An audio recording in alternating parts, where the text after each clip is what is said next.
izvinjavam, samo da kažem da bez obzira na to što eto mi imamo pravo i tapije, kako je gospođa rekla, znači po katastru mi smo vlasnici 60% teritorije Kosova i Metohije, odnosno Srbi. Ove u svetu baš briga. Nama to ništa ne može da pomogne. Zašto? Zato što je suština u tome da su Albanci, kosovski Albanci pobedili Srbe na demografskom planu.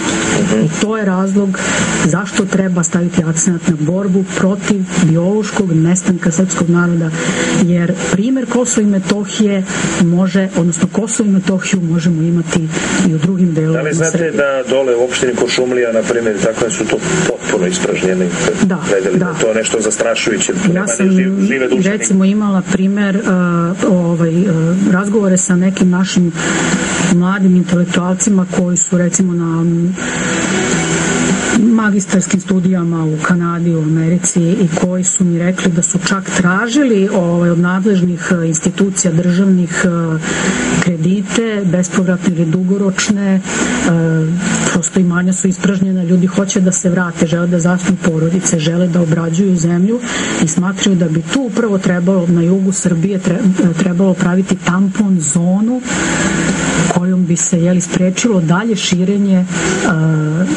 većinskog albanskog ili islamskog stanovništva, prosto zato što vidimo da postoje teritorijalne, doslovce teritorijalne pretenzije. Ima sad jedan strašno dobar metod, na primjer Albanka dolazi u Niš pa se porađa, zato što tad je pisalo u ličnoj karti da je rođena u Nišu i kad tad ponovo da polažu, na primjer, i na tu teritoriju, što je potpuno nevjerojatno da mi ništa ne radimo, da to na neki način ne može da sprečite, mislim, kako sprečite da će neko se porodi, to je, ali opet... Da, vidite da na Pešteru neoženjeni momci se žene Albankama sa severa Albanije, a posredovanje u stvari je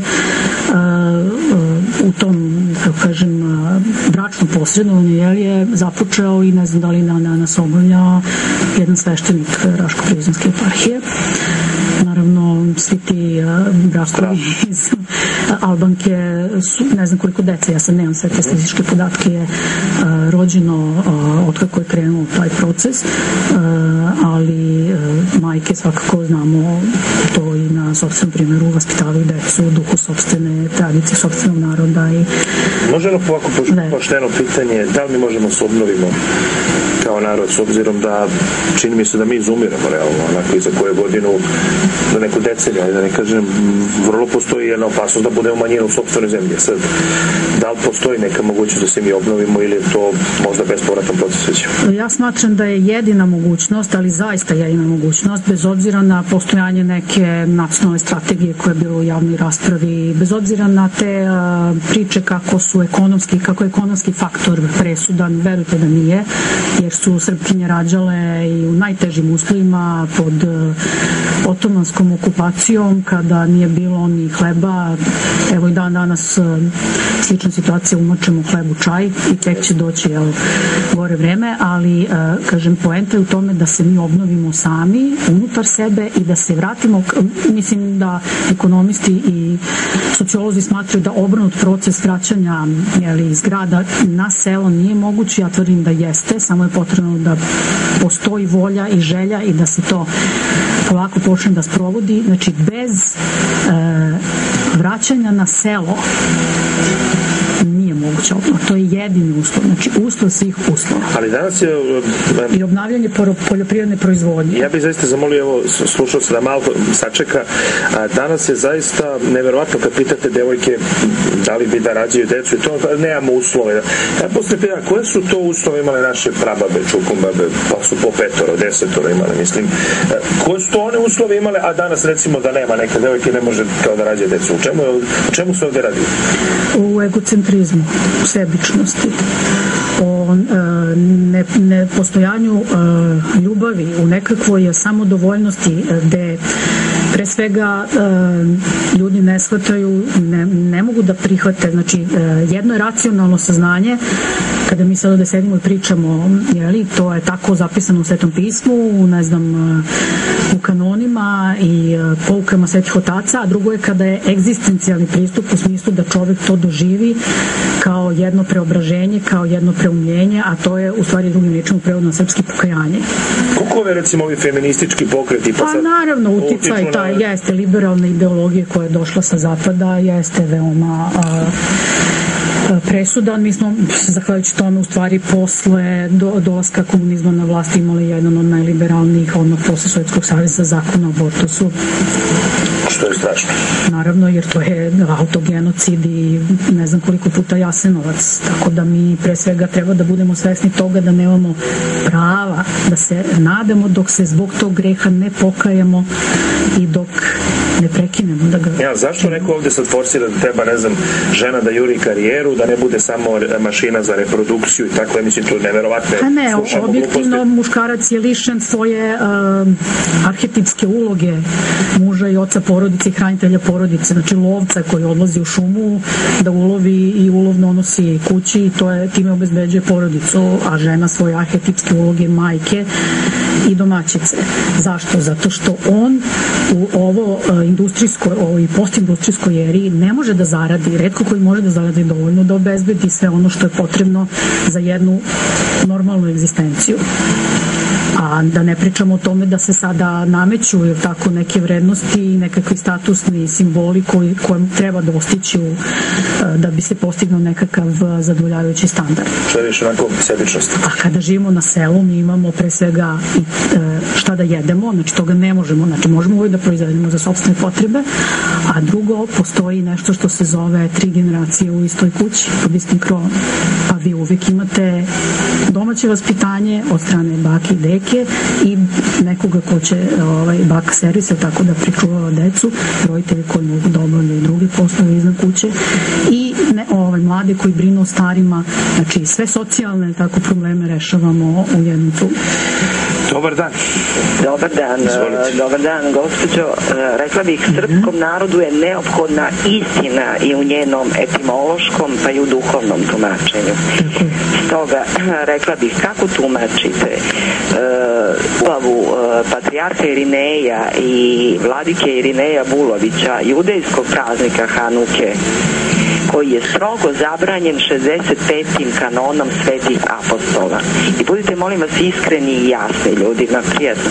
Da, pa nema potrebe da tumačim. Kanoni su sami po sebi jasni i sami sebe tumače, tako reći jedno autentično tumačenje. Dakle, ako je nešto kanonima zabranjeno, kliricima i propisana je i odgovarajuća sankcija za kršenje, to je tako. Znam, ali nisam vidio da je sinod uložio neki protest ili bilo šta na tako ponašanje. Recimo, nisam ja. Što je ovako nevjerojatno, na primjer, vladiku Artemija su raščinili, našli su mu tako da je prekršio kanone, otkud za kako ovo sve. S druge strane sam opet u medijima videla da je taj čin učestvovanja u proslavi paljenja sveća na praznik Hanuka, koji nije neki veliki bitan praznik u jevrejskom kalendaru, da je kod drugih pomisnih crkava Moskovske patrijaršije u Grčkoj, Bugarskoj, čini mi se, i još negde ovako bio baš zapažen. Ovako imate puno pitanja, jer moja ćerka ide u gimnaziju, odeljenje ima oko 30 učenika, samo njih 4 pohađa veronauku, šta reći više. Ili imate poruka, že Metohija ima baštinu, teritorije, kulturu, narod. Weber je ukazao na genocid u sva 3 segmenta, ta politika je neprihvatljiva, posebno po tom rezultatu ogromnu dokazanu odgovornost ima Vatikan. Kakvi su po tom pitanju rezultati, ciljevi, da li poseta Papa opravduje amnestira Vatikan od Hrvatske do Makedonije? Ne, naravno, kakva amnestija. Pazite, postoji, danas se često ističe kako je to hrišćanski praštati i to je kao argument. Čak naš predsjednik je poznat po tome što se izvinjava. Da sva zvona. Naravno, ustavne ovlašćenja predsjednika Republike uopšte ne obuhvataju to izvinjavanje, da. A s druge strane nije ni hrišćanski opraštati u tuđe ime. Dakle, hrišćanski je da svako od nas oprosti greh koji je počinjen njemu lično. To je dobro da konačno neko tako nešto rekao. Imamo nekoga na vezi. Dobar dan.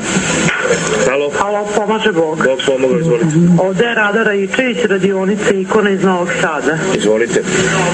Htjela bih da vas pozdravim, Vladimire, vas, i htjela sam da pitam gošću, mislim, da li je ona pri crkvi ili pre vlasti?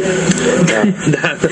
Dobro, evo pa ajde da... A čekajte, nisam završila, nemojte prekidati. Izvolite, ajde, možete, kažite. Htjela sam da pitam gošću, ne razumem ovo diplomatije drugog reda, pa prvi sprat, treći sprat i tako te neke izjave koje me jako podsjećaju na masonske. Dobro. Pa bih htjela da mi se predstavi vaša gošća i još jedno evo kratko pitanje, ne bi da vas zadržavam, pa me zanima što se tiče vladike Artemije. Imam utisak da ljudi koji su okrenuti ekumenizmu su više okrenuti nečemu koje nema veze sa verom, jer mi ne možemo da se igramo sa Bogom. Ako je Bog i Božji blagoslov dat i sveti duh na rukopolaganje jednog vladike, ne možemo mi sad danas mu dajemo blagodat svetog vladike, to je vladike, pa onda se predomislimo posle 50 godina, pa onda kao nećemo da mu dajemo i tako. Ne bi da aludiram na vladiku Artemija, a htjela bi još da samo pitam vašu gošću, da li je ona upoznata zašto je smenja rektor bogoslovije u Karlovcima i hvala Bogu došao je jedan divan sveštenik koji jeste zaslužen za to, ali me zanima zašto je otac Dušan Petrović skinut, samo zato što je bio školski drug sa vladikom Artemijem. Evo dosta pitanja zaista, gospođo Raičević, mnogo smo postali, imamo mnogo da odgovaramo, pa ajde da krenemo. Da li ste pri crkvi ili pri vlasti? Ja sam vernik Srpske pravoslavne crkve. Sad ne znam da li gospođi treba neka veza, nažalost to ne mogu da obezbedim. Radila sam kao državni službenik u Ministarstvu za Kosovo i Metohiju. Dakle, bila sam izvršilac i nisam mogla da odlučujem. Morala sam da se ponašam i da postupam u skladu sa zakonom o državnim službenicima, zakonom o ministarstvu i ministarstvima i državnoj upravi, tako da nažalost to više, čak ni to više ne mogu, jer tako nisam državni službenik. A što se tiče ovoga kao prvi sprat diplomatije? Da, vladika Danilo, rekla sam da je to već bila njegova česta alegorija i tamo je voleo da se pomoću slika izražava i objašnjava, da tako na jedan plastičan i jednostavan način predstavlja stvari i u šali uvek govorio da ga zovu trospratni vladika, jer je on tako akcentovao kao Crnogorci.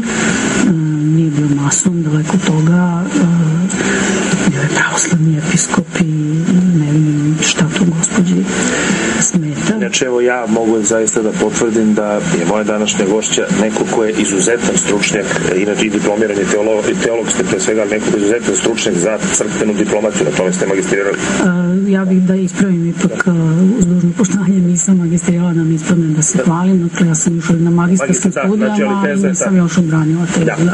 Eto da i to kažem. Pa mislim, gospođa kaže, nije jasno, prosto zvanična diplomatija, to je jednostavno teorija,